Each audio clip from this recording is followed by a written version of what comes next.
কালকে ম্যাচ শেষে ৪১ বছরের একটা মানুষ ড্রেসিং রুমের কোনায় বসেছিল ভাই। জার্সিটা ভিজে গেছে, ঘামে না, চোখের পানিতে। ২০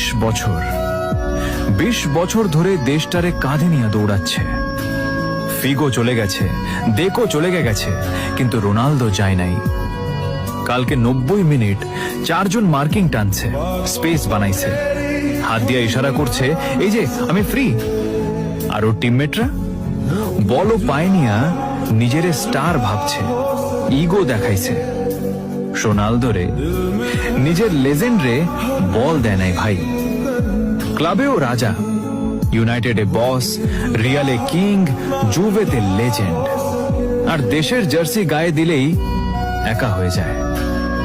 মেসির পাশে ডিপল দৌড়ায়, ম্যাক অ্যালিস্টার জীবন দেয়, আর রোনালদোর পাশে ইগো দাঁড়ায় থাকে ভাই।